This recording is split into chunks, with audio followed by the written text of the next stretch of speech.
Good evening, students.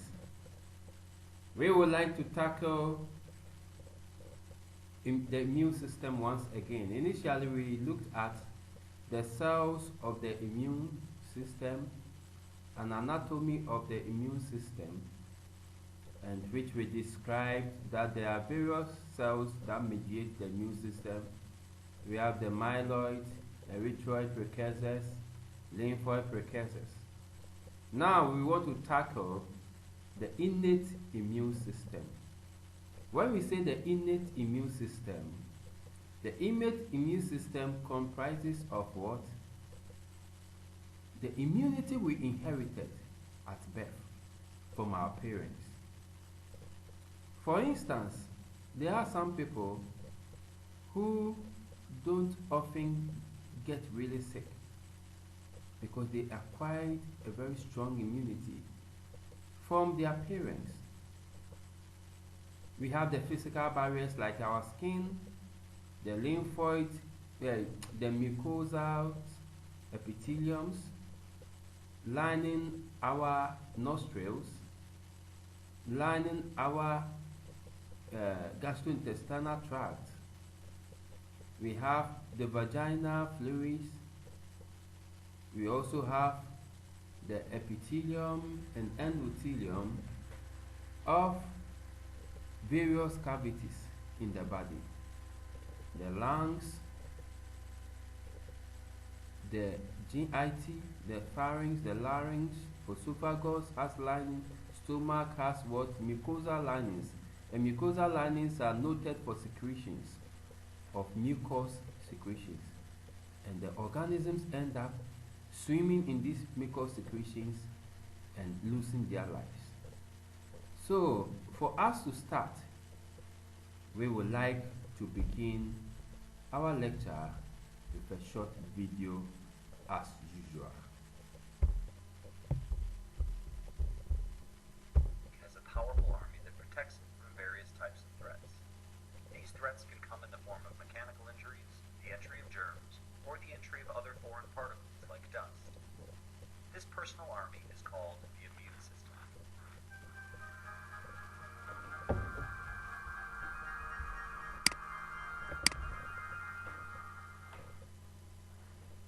Every day we encounter a huge number of bacteria, viruses, and other disease-causing organisms. However, we don't fall ill every other day, which is due to our immune system, an army of cells that is always roaming our body, ready to ward off any attack. The immune system can be broadly divided into two parts, innate and adaptive immunity. Innate immunity, or non-specific immunity, is the body's first natural defense to any intruder. This system doesn't care what it's killing. Its primary goal is to prevent any intruder from entering the body, and if it does enter, then the immune system neutralizes this intruder. It doesn't differentiate between one pathogen and another. The first component of this defensive system is our skin. Any organism trying to get into the body is stopped by the skin, our largest organ, which covers us. Secondly, there is the mucous lining of all our organs. The sticky, viscous fluid traps any pathogens trying to get past it. These are the two physical barriers. However, we also have chemical barriers, such as the lysozyme in the eyes, or the acid in the stomach, which can kill pathogens trying to gain entry. The genitourinary tract and other places have their own normal flora or microbial community. These compete with pathogens for space and food, and therefore also act as a barrier. The next line of defense is inflammation, which is done by mast cells. These cells are constantly searching for suspicious objects in the body. When they find something, they release a signal in the form of histamine molecules. These alert the body, and blood is rushed to the problem area. This causes inflammation and also brings leukocytes, or white blood cells, which are soldiers in our body's cellular army. Once they come, all hell breaks loose. Sometimes, however, the intruder may not be a germ, but rather a harmless thing like a dust particle. The body still causes a full immune reaction to this intruder, which is how allergic reactions occur. In the fortress of our body, the leukocytes are VIPs. They have an all-access pass to the body, except, of course, to the brain and spinal cord. Lymphocytes come in many types. Those that belong to the innate system are the phagocytes. These cells can either patrol your body, like neutrophils, or they can stay in certain places and wait for their cue. Neutrophils are the most abundant cells. They patrol the body and can therefore get to a breach site very quickly. These cellular soldiers kill the infectious cell and then die, which leads to the formation of pus. There are also the big bad wolves, or the macrophages. These cells are like hungry, ravenous monsters who simply engulf unwanted pathogens. Instead of roaming freely in our blood, they are collected in certain places. These cells can consume about 100 pathogens before they die, but they can also detect our own cells that have gone rogue, such as cancer cells, and kill them too. Beyond that, we also have the natural killer cells. These cells can efficiently detect when our own cells have gone rogue, or are infected with, say, a virus. NKCs detect a protein produced by normal cells called the major histocompatibility complex, or MHC. Basically, whenever a cell isn't normal, it stops producing this protein. The NKCs move around constantly, checking our cells for this type of deficiency, and when they find an abnormal cell, they simply bind to it, release chemicals, and destroy it. The last cells of our innate immune system are the dendritic cells. These are found in places that come in contact with the outside environment, such as the nose and lungs. They are the link between our innate and adaptive immune systems. They eat a pathogen, and then carry information about it to our adaptive immune system cells. This information is produced and shared in the form of antigens. Antigens are the traces that pathogens leave behind. They are molecules found on the surface of pathogens that can be detected by our adaptive immune system for recognition. The dendritic cells pass on this information to our T cells. However, macrophages can also perform this function. Now, there is also the adaptive or acquired immune system. This system is more efficient as it can differentiate between different types of pathogens. It has two main components, T lymphocytes and B lymphocytes. T cells come into play when an infection has already occurred, thus bringing about the cell-mediated immune response. B cells join the fight when the pathogens have entered but haven't yet caused any disease. This is called the humoral immune response. Some T cells take signals from the dendritic cells or macrophages and are thus called helper T cells. They perform two key tasks, forming effector T cells, which are basically cells that cycle through the body and call in the cavalry, namely other white blood cells. Helper T cells also form memory T cells, which keep a record of this antigen for future reference. Sometimes, some cells of our body know that they have lost the battle. They have become heavily infected with pathogens, so there is no hope left for them.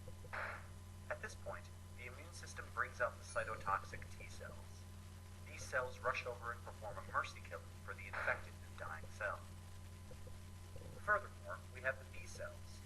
They produce chemicals called antibodies, which fit on the antigens of pathogens, much like how a lock and key fit together. These antibodies crowd around the pathogen and act like tags. They signal the macrophages to come and kill the marked pathogen. B cells also produce memory B cells when they encounter an antigen. The B and T memory cells jointly maintain a record of all encountered infections, and thus strengthen and solidify the body's immune response to these infections in the future. Our innate response is quicker, though non-specific. It gets into action within hours and is pretty strong. However, when things get out of hand, the innate system calls for help from the acquired immune system. This system can take days to mount a response, but the next time we encounter that pathogen, it won't make us get sick. In short, so students, we can now proceed with our lecture. You saw the video. It's just supposed to awaken or tickle your interest as the lecture goes on, to expose you on some petty areas of immunity, so that when I mention it, it will be very clear to you. So let's kickstart our main lecture. So we start with the innate immunity. This is what we are going to tackle now. we are going to tackle the innate immunity today, so that subsequently we'll touch on the adaptive. Okay, so innate immunity. So, as part of our study objectives, we would like to define what the innate immunity is, types of innate immunity, determinants of innate immunity, and the mechanisms of innate immunity.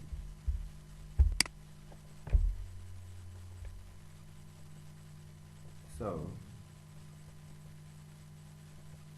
diseases in human hosts are due to 1. Pathogenic. So, as part of our learning objectives, we are going to define the innate immunity.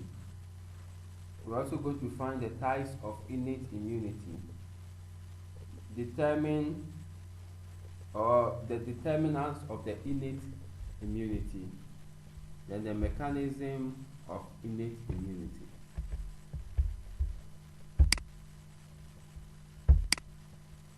Okay, so to begin with, we say that diseases in human hosts are due to 1. Pathogenic organisms, 2. Nutritional disorders, 3.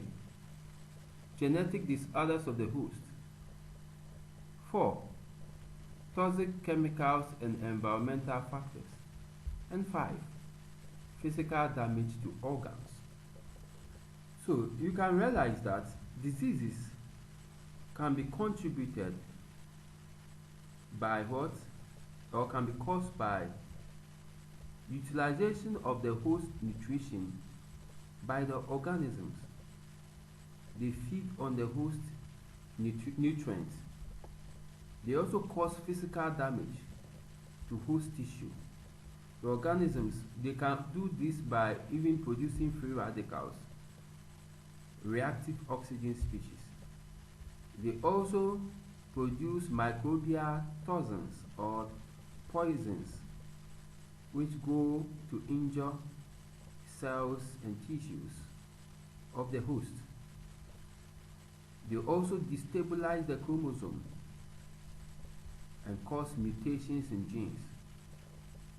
They also cause body cell abnormalities.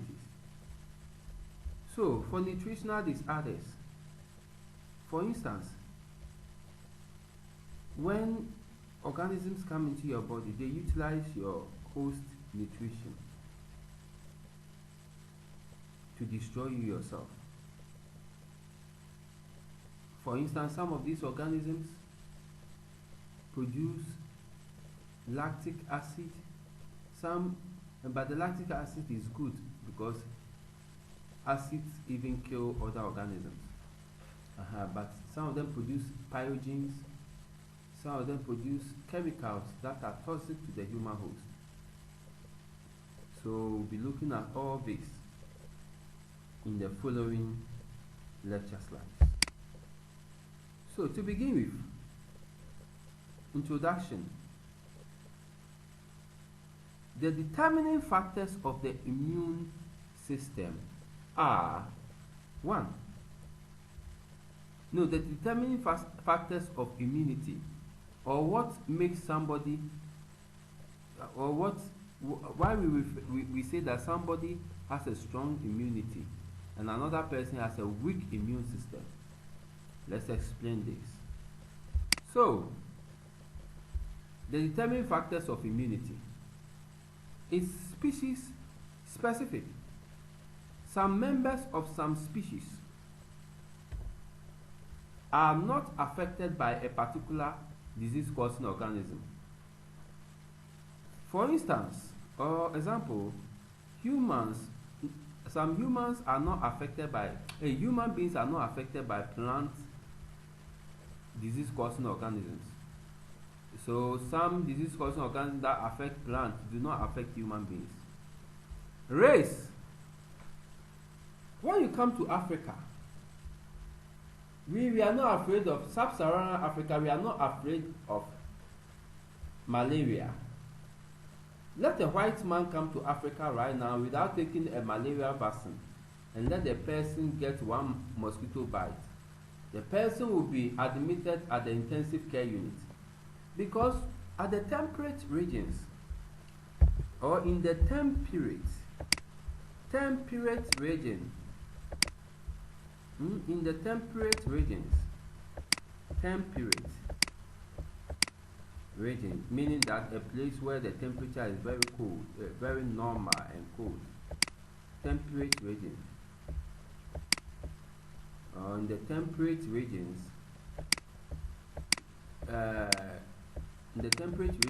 they don't have malaria.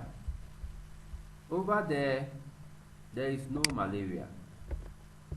Malaria parasite cannot stay in a cold environment like outside or in the Europe. And Europe refers to what? Temperate regions. Malaria parasites cannot persist in Europe. Why can't they persist in Europe? Because their temperature is so cold. So that cold environment cannot accommodate the mosquito, the parasites. So that's why white men, when they come, they take vaccines, malaria vaccines, typhoid vaccines, and others. But they don't have those sicknesses there. So if you travel, they advise that if you are going to Europe, you have to make sure you send anti-malaria drugs. Put some in your bag, so that perchance you carried some malaria parasite in your blood. You didn't treat it. You were asymptomatic. You didn't elicit any symptom, and you go to Europe. Then you go there. After 14 days, the incubation period is up. The disease begins to manifest. They take you to the hospital, and the white men, doctors examine you, and they see that what is happening to you? We don't have a cure for it. Then what's going to happen to you? You are definitely going to die, because they are going to isolate you. But they don't have malaria, so they will not find any treatment for your sickness. So like I said,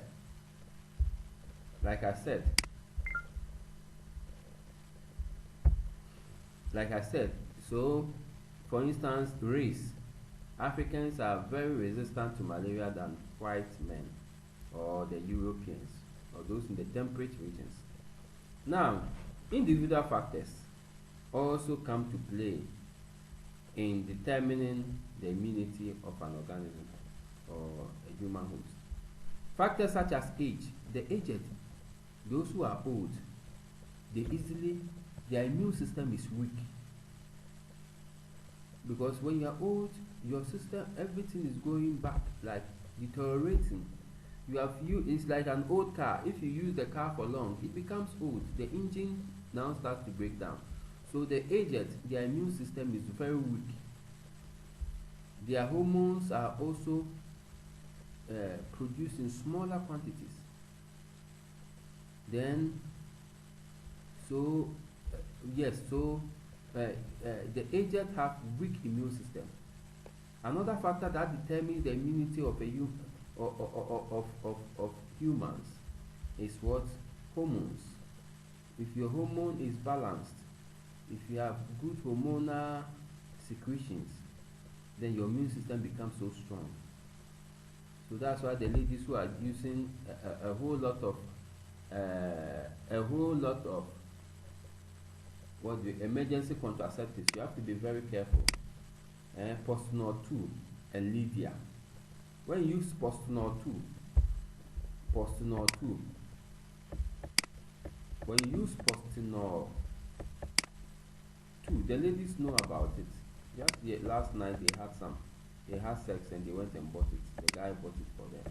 Postinol 2 or Lydia, they are called emergency contraceptives. If you take them, they cause imbalance in your hormones. So some of these factors will weaken your immune system. Then if you don't eat well, it will also compromise your immune system. If you don't eat balanced diet, food rich in vegetables and fruits, meat and others. Okay, so introduction. We are still on the introduction. So let's look at pathogens.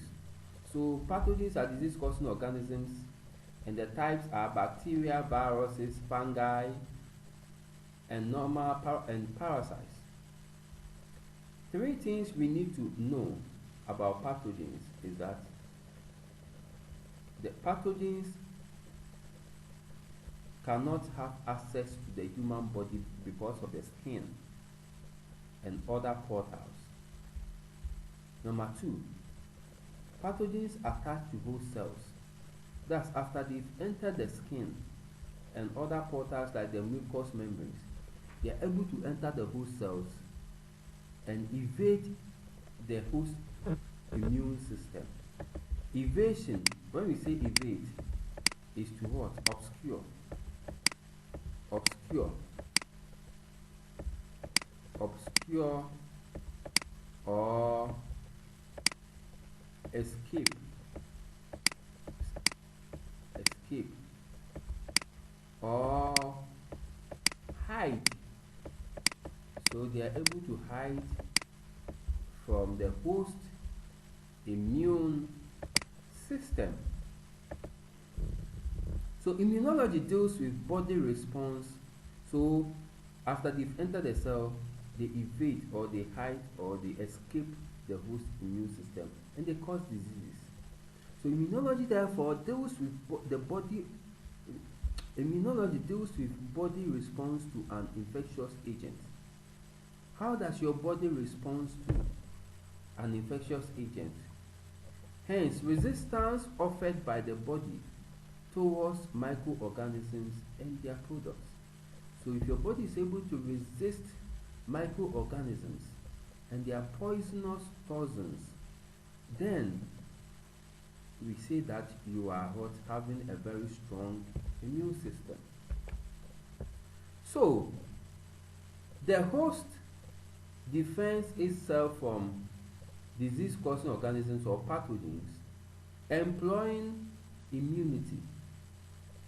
The host defense can be seen in three phases. We have the first line, which is called physical and mechanical barriers, like the skin, the mucous membranes. They are physical and mechanical barriers. We also have second line of defense, that is the cellular and chemical responses. Then third line of defense, the cellular, we will be looking at the complement system, natural killer cells. Then we will also be looking at chemicals like the cytokines and the chemokines and the rest. Then the third line is what? The adaptive or the acquired immune system. That is the memory system. That's antibody and circulatory T cells eliciting memory. Eliciting what? Memory. Memory means what? The ability to remember. For instance, if you're able to remember what caused you a disease, or if you are able to remember your enemy, then you can be able to hide from the enemy or conquer the enemy. So let's see. So first and second line of defense are non-specific. That is, the innate immune system is non-specific. Why is it non-specific? Because it's not specific because it's not able to identify the organism it is killing or fighting against or preventing from infecting the body. For instance, the skin cannot be able to differentiate between a virus and a bacteria. The skin, that's not the skin's job.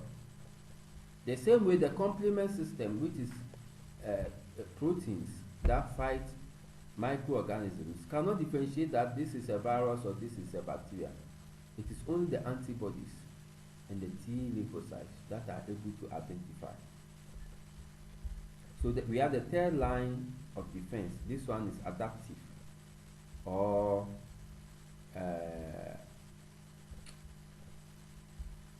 acquired immunity is the same as adaptive immunity. It involves antibody production, cytotoxic T lymphocytes, causing with the end results of producing an immunological memory. So let's see. So the immune system comprises of the innate, which is the natural or inborn or an ability given to us at birth to fight organisms. And it is non-specific.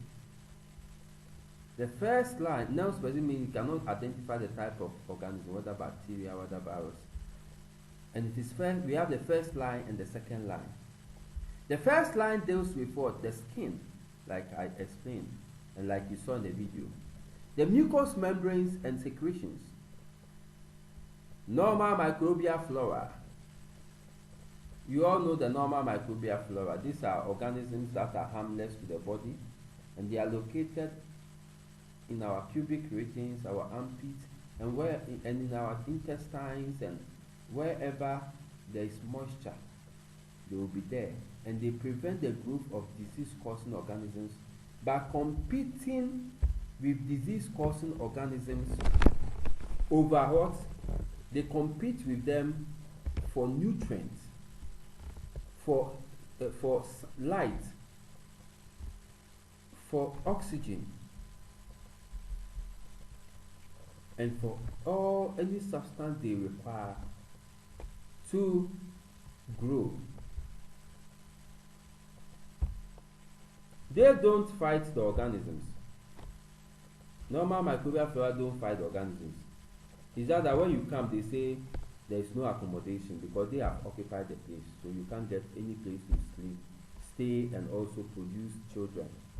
So, in a nutshell, you need to pack out.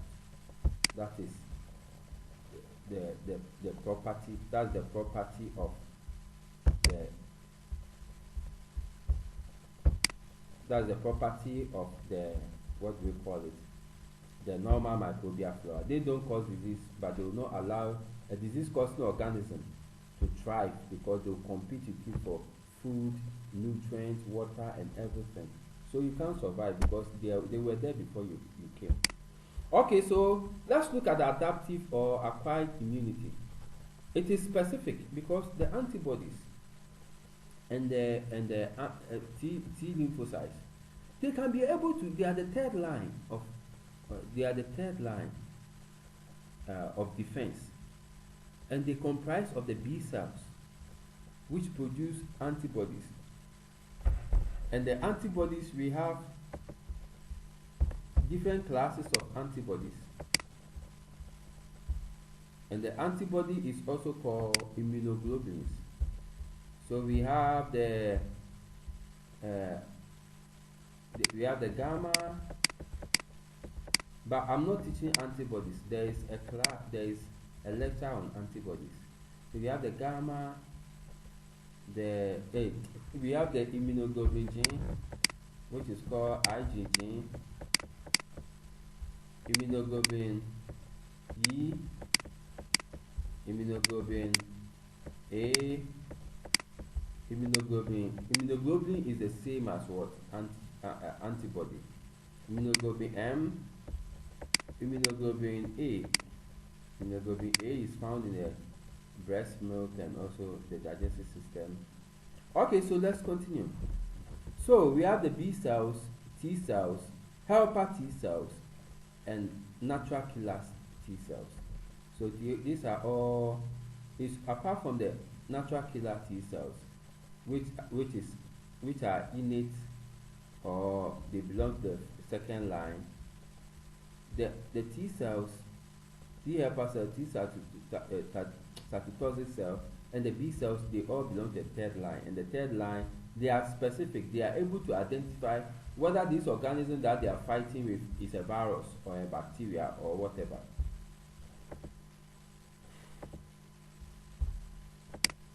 Okay, so there are two types of immune response. This is just a repetition. We have the non-innate, which is non-specific. It cannot identify, the skin cannot identify whether this is a virus or a bacteria. We have the natural or native immunity. We'll be looking at that as we go on. But the innate is called the natural or the native immunity. And the adaptive is a specific or acquired immunity.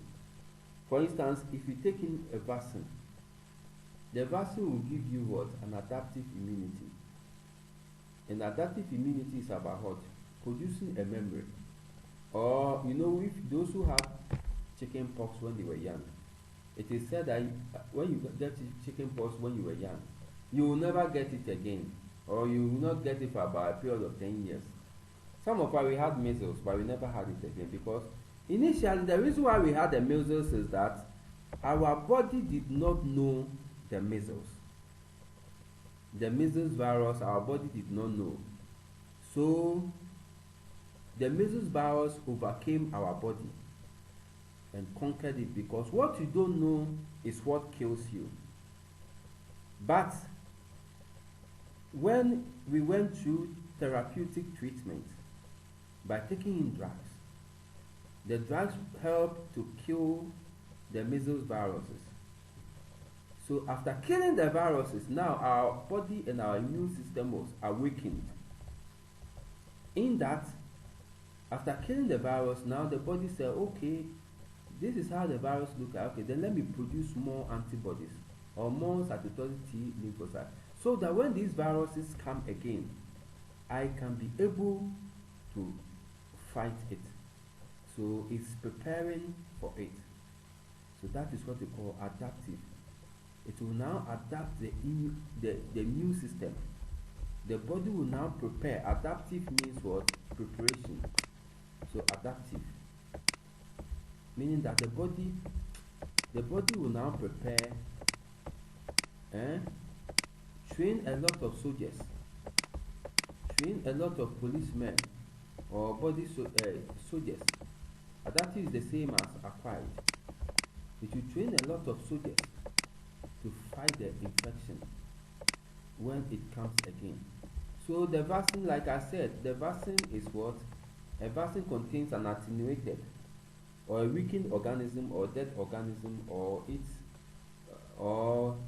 the toxin, the detoxified toxin of the organism, detoxified poison of the organism, or the poison of the organism that has been made harmless. So let's continue.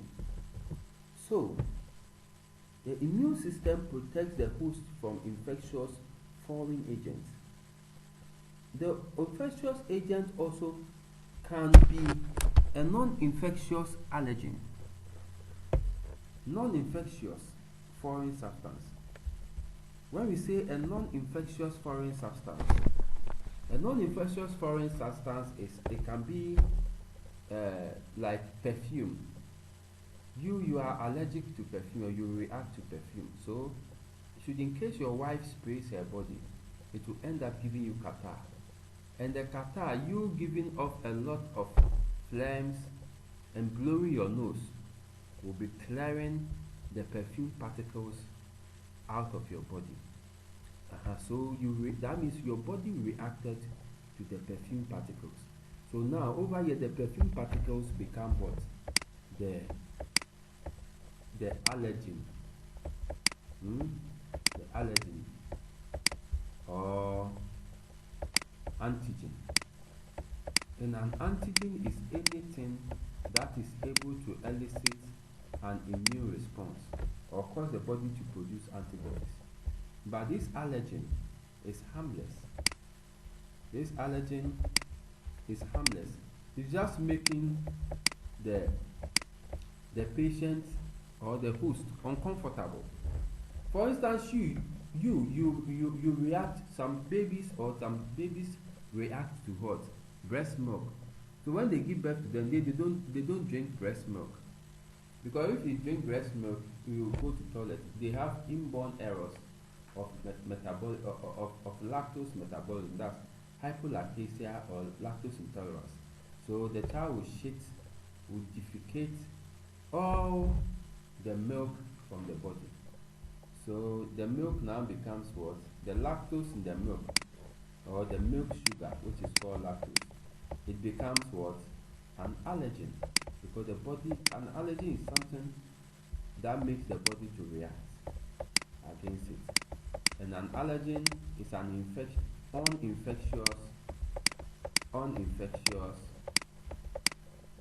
An allergen is an uninfectious antigen.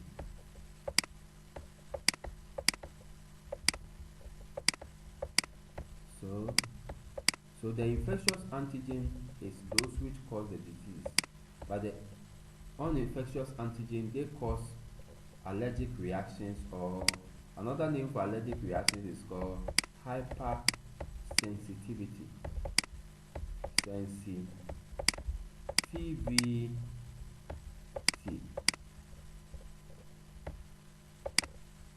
Hypersensitivity reactions.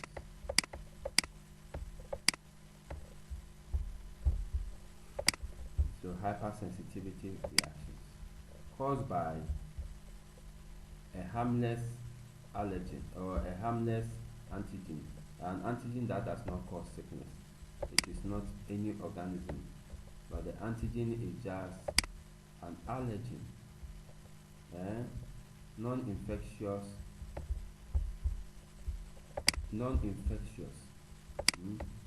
so sensitivity, hypersensitivity. Okay, so let's continue. So then also we can have autoimmune response. Autoimmunity, it means the body fighting against its own self. So the body can wake up one day and say that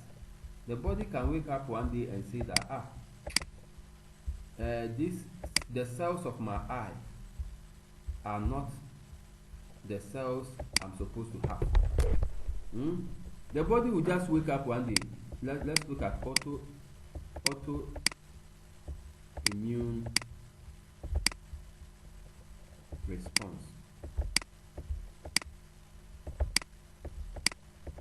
Autoimmune response. So the body can wake up one day and say that the cells of my eye, this is the cells of my eye. I don't know it. No, I don't like you. I don't know you. So the body will now produce antibodies or chemicals like the cytokines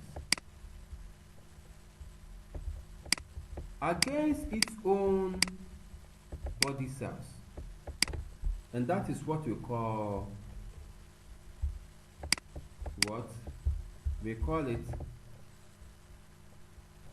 autoantigens, or we call it autoimmune response, meaning that the body producing antibodies against its own cells or its own self. So antibodies are produced by the body, and this is as a matter of mutations. It happens due to mutations, that's variations, permanent variations in the DNA or the genetic makeup of an organism, due to what? Radiation, genetics, and a whole lot of things. So you are there now, your body will start producing antibodies against your liver cells. Then you should see that you are about to die. Okay, so I've explained it. So the body now mistakenly, the cells of the liver, the cells of the eye, then your own body cells will produce what? Or your body will produce antibodies to attack the cells of your eye, the cells of your nose, the cells of your heart. That is what we call autoimmune response.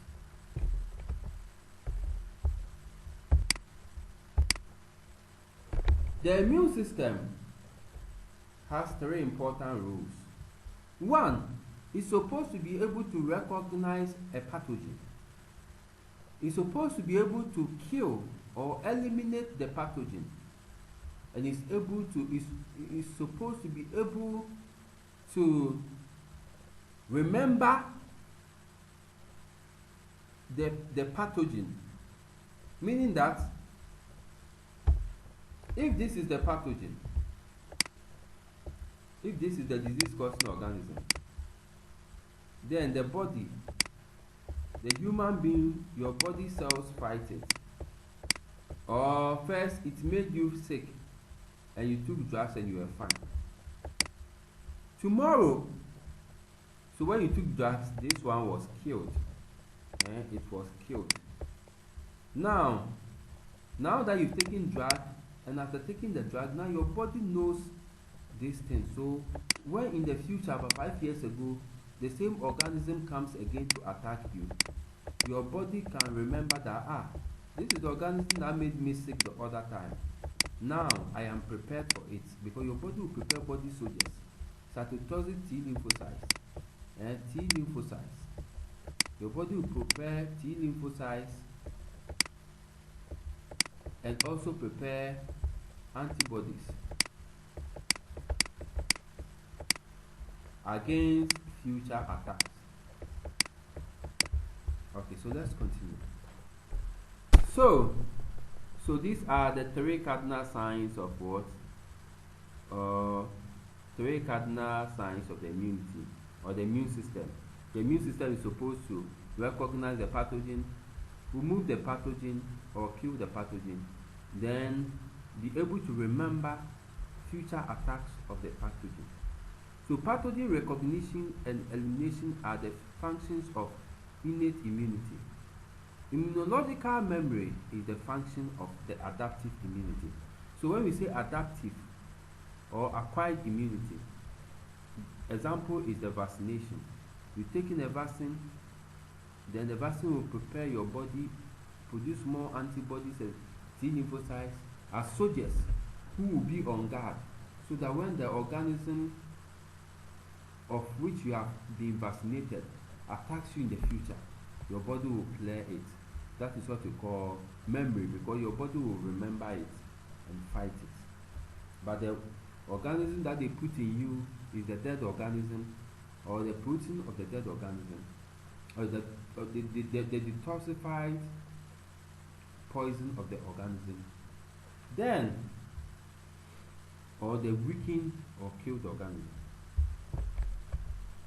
Okay, so for pathogen recognition, the innate immune system detects presence of molecular patterns associated with pathogens. These patterns are pathogen-associated molecular patterns or damage-associated molecular patterns. They are also called, in other terms, alarmins. So these damage-associated molecular patterns, they are just types of what? They are types of antigens. These are antigens that are located on disease-causing organisms. So if this is a virus with its nucleus, it may have this antigen, like this. Like this. So when the human cell, the human body now sees this antigen, it will say the immune system of this human body will be awakened.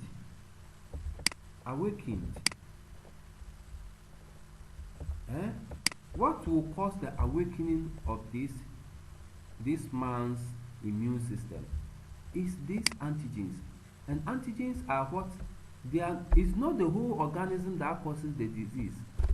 It is the particles that are at the surface of the cell membrane. This one of the organism. That is what we call the antigen. And it is this that causes the infection or the disease. And it is this and this that the immune system will recognize, but not the whole organism. So this is what we call pathogen associated molecular pattern or alarming, because their presence will elicit an alarm system. Their presence on the cell of maybe this virus will open the eye when when the cells of this human being, the T lymphocytes and antibody, the immune system, when they see these particles, then they say, hey, this man is Osama bin Laden is him. It's not the cells they will see, it's the particle, and these particles are called antigen or pathogen associated molecular pattern or alarmins. Another name for them is called DAMPs. And DAMPs means what? Damage associated molecular pattern. So we can either say it is pathogen associated molecular pattern or damage associated molecular pattern.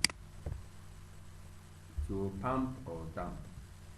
They are also called alarmins. Okay, so the pattern recognition receptors are used to detect PAMPs. So for us to identify these allergens, this human being on his white blood cells, the lymphocyte, is going to have what? He's going to have receptors. These ones are called receptors. And these receptors are called the receptors. Let me come here. The receptors. This is the cells produced by our human being or the gentleman. It has receptors. Receptors is where the antigen will bind to. So that is what will bind the antigen. So it has these things on the plasma membrane of the white blood cells. So this one will come and bind onto it like this, so that there will be what? Exchange of materials, so that there can be what? Infection can be established. So this is the antigen. The antigen is also the same as what? DAMP or PAMP. This one or this. And this red one are the what? Receptors. Receptors for the PAMP or DAMP or the alarmins. So the receptors are called pattern recognition receptors. So this receptor is called pattern recognition receptor, PRR.